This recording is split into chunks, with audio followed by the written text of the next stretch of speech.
Navneet company click and learn ધોરણ 6 વિષય computer chapter બીજું એનું સ્વાધ્યાય જોઈએ. એમાં પ્રશ્ન પહેલો, કૌંસમાં આપેલા શબ્દમાંથી યોગ્ય શબ્દ પસંદ કરીને ખાલી જગ્યા પૂરો. એમાં પહેલું જોઈએ, નવો કોરો વર્ડ ડોક્યુમેન્ટ ખોલવા માટે ખાલી જગ્યા ઉપર ક્લિક કરશો. જવાબ આવે છે blank document. Blank document line કરવાની છે. ત્યારબાદ બીજું, ખાલી જગ્યા પ્રોગ્રામનું નામ દર્શાવે છે. એમાં જવાબ આવે છે ટાઇટલ બાર. ત્રીજું, ખાલી જગ્યા પર સેવ અને અન્ડુ ટૂલ્સના આઇકન હોય છે. એનો જવાબ આવે છે ક્વિક એક્સેસ ટૂલબાર. ચોથું, જો તમે ખાલી જગ્યા બટન ઉપર ક્લિક કરશો તો વર્ડ ડેસ્કટોપ પરથી અદ્રશ્ય થઈ જશે અને ટાસ્ક બાર પર માત્ર તેનું આઇકન બટન દેખાશે.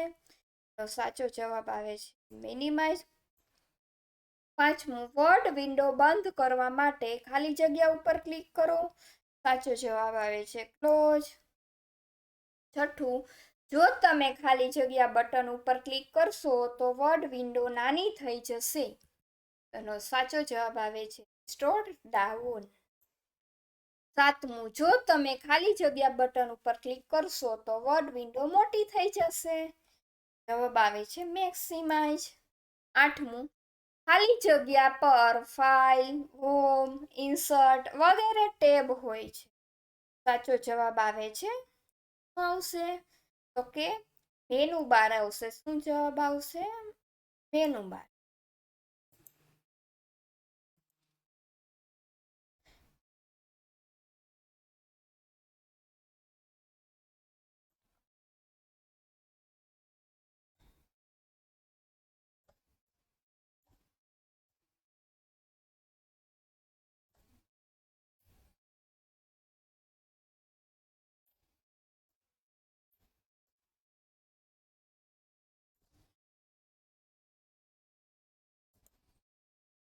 ત્યારબાદ આઠમું,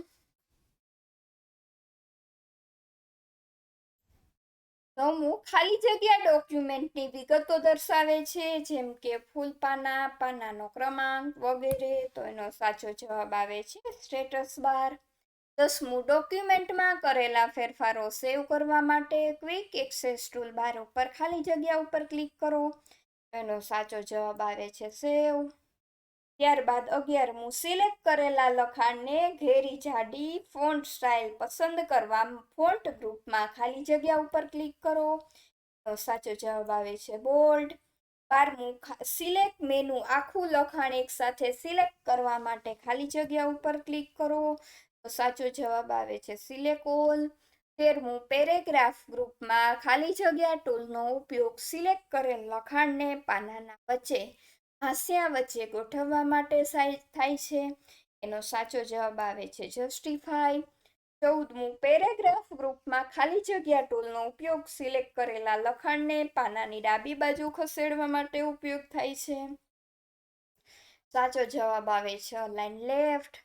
15મું, ફોન્ટ ગ્રુપમાં ખાલી જગ્યા ટૂલનો ઉપયોગ સિલેક્ટ કરેલ લખાણ નીચે લીટી દોરવા માટે થાય છે. સાચો જવાબ આવે છે અંડરલાઇન. ત્યારબાદ 16મું, ખાલી જગ્યા પેરેગ્રાફ ગ્રુપમાં ખાલી જગ્યા ટૂલનો ઉપયોગ સિલેક્ટ કરેલા લખાણને પાનાની વચમાં ખસેડવા માટે થાય છે. જવાબ આવે છે સેન્ટર.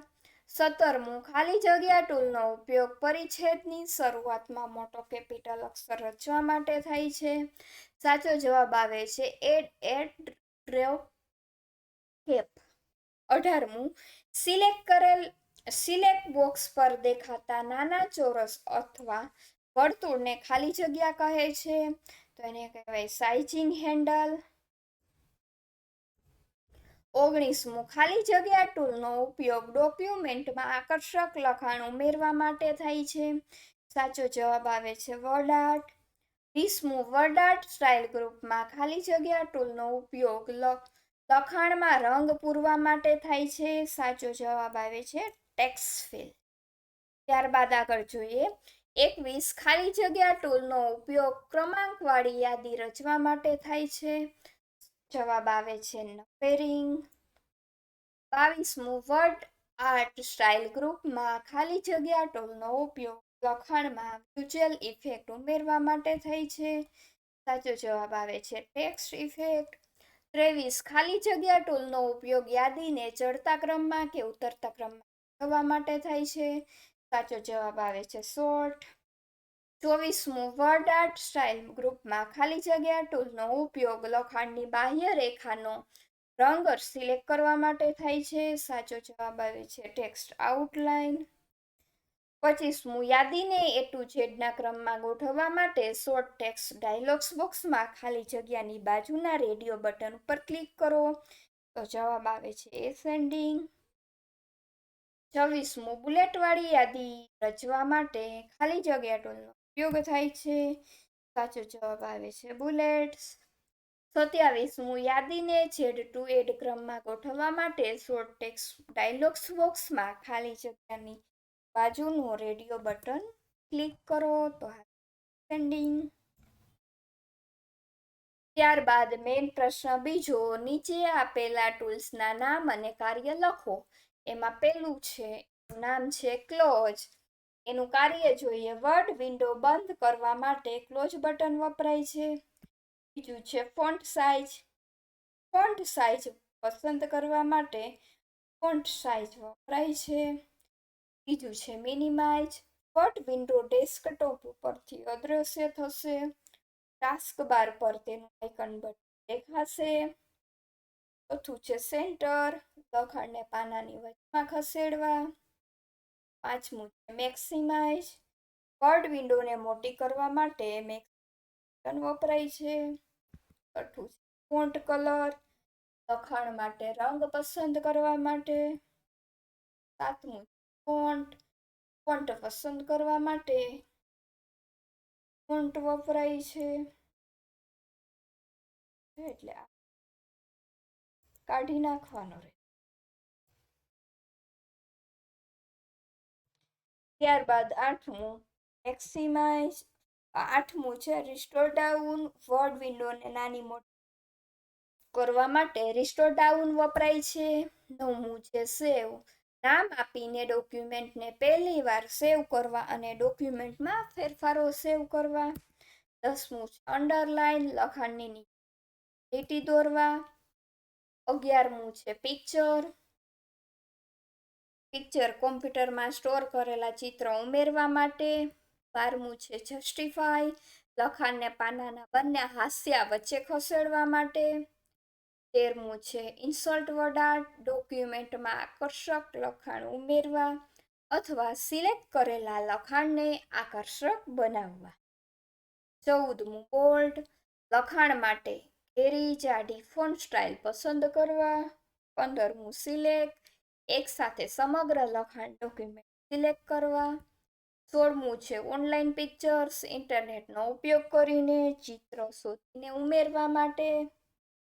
17મું છે અલાઇન લેફ્ટ. લખાણને પાનાની ડાબી બાજુ તરફ ખસેડવા માટે.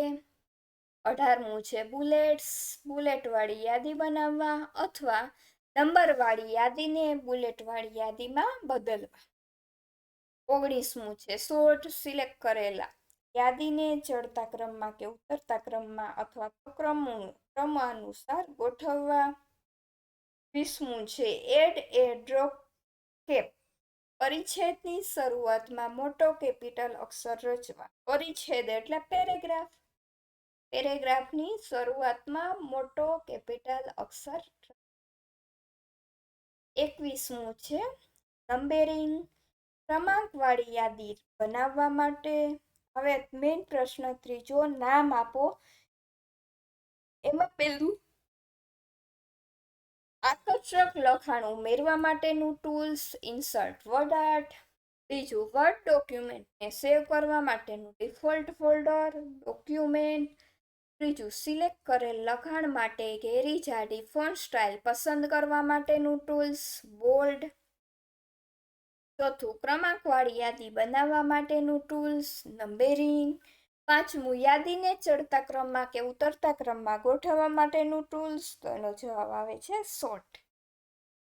ત્યારબાદ જોડકા જોડો, એમાં એ વિભાગમાં પેલું છે એને કહેવાય ડી સ્ટાર્ટ બટન, બીજું એને સી ચિત્ર ઉમેરવા, ત્રીજામાં ઈ બુલેટ સ્ટાઇલ, ચોથામાં એ નંબર ફોર્મેટ, પાંચમામાં બી વર્ડ આઇકન.